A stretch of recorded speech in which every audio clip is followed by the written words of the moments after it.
I've seen this CBS report floating around.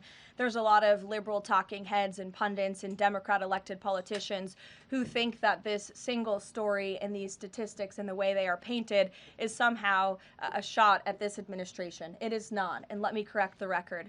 Number one, the Trump administration has been clear from day one that any illegal alien present in this country is subject to deportation. However, the priority, of course, is going after the convicted criminals, the worst of the worst, the murderers, the pedophiles, the rapists in this country.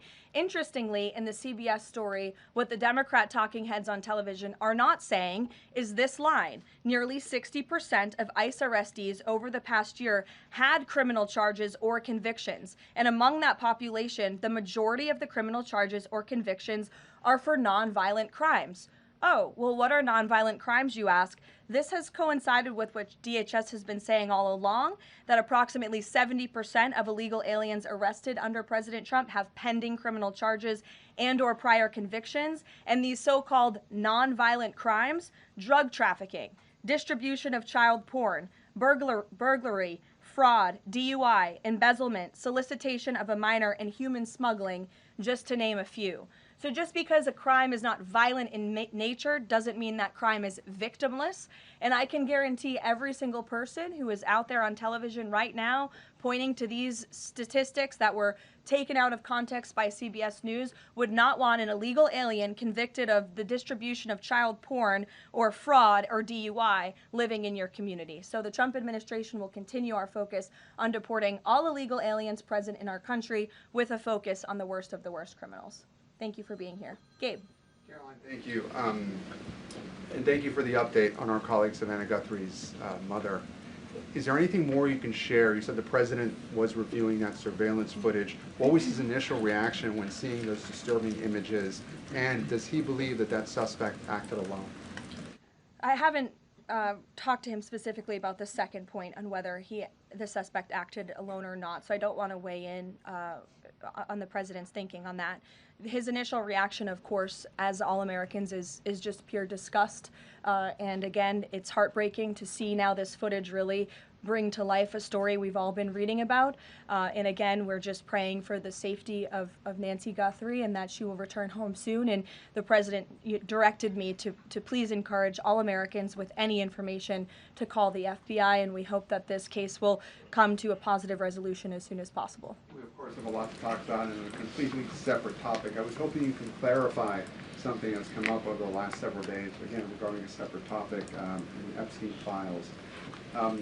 According to newly released files, the president had a conversation with the Palm Beach police chief in the early 2000s, according to the police chief in 2019. The president has gone on record before, and he's told reporters that he said that that he had no idea about Jeffrey Epstein's crimes. During this conversation with the police chief, however, he did say, according to this recounting of it, that thank goodness you're stopping him. He also called Ghislaine Maxwell evil. So my two questions are, did that conversation with the Palm Beach police chief happen? And can you explain the discrepancy? What I will say is that the president has always remained consistent and that he kicked Jeffrey Epstein out of his club at Mar-a-Lago because, frankly, Jeffrey Epstein was a creep. And unlike many other people who are named in these files, President Trump cut off his relationship with Jeffrey Epstein and was honest and transparent about that for years and years. And so I think what the president has said all along has always remained true. And the release of more than 3 million documents related to Jeffrey Epstein and his heinous, disgusting crimes just shows the level of transparency that this president and administration has committed to in bringing these files to light. But did he call the chief in 2006? Karoline, did he call the chief? Look, it was a phone call that may or may not have happened in 2006. I don't know the answer to that question. What I'm telling you is that what President Trump has always said is that he kicked Jeffrey Epstein out of his Mar-a-Lago club because Jeffrey Epstein was a creep, and that remains true. And this call, if it did happen, corroborates exactly what President Trump has said from the beginning. And I'm sure many of you, when you read that alleged FBI report, probably thought to yourself, wow, this really cracks our narrative that we've been trying to push about this president for many years. So we're moving on from that. Reagan. Thanks, Caroline. I want to ask you about the SAVE Act. NBC reported that there's some hesitation among House Republicans on adding absentee ballot restrictions into the SAVE Act. Can you explain what the hesitation is among House Republicans and also just provide a status of negotiations with Congress on the legislation? Sure.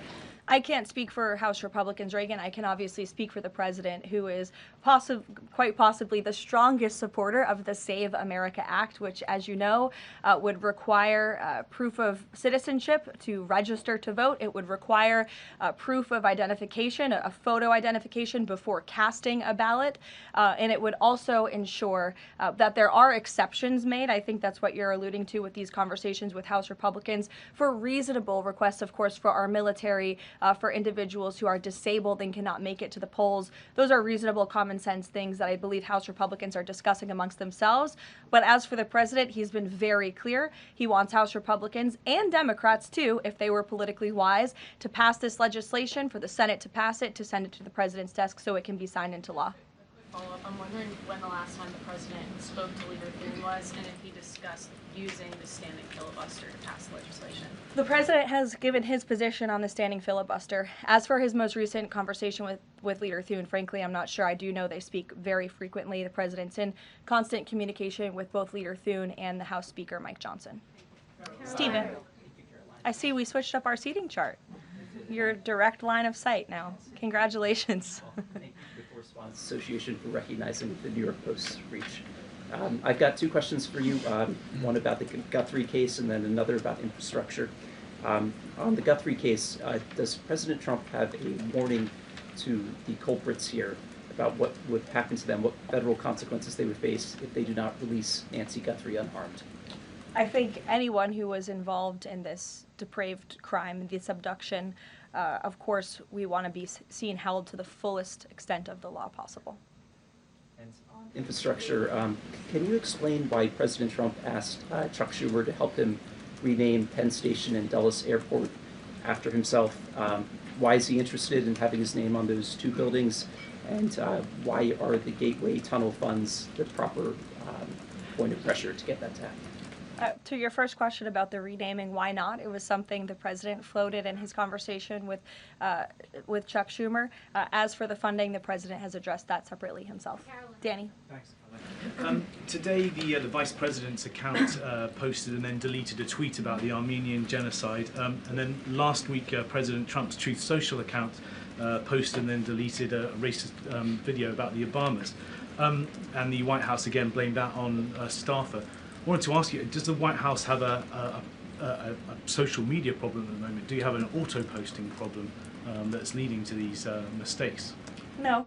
As for the Armenian tweet that you're referring to, I would just refer you back to the White House's message that was issued on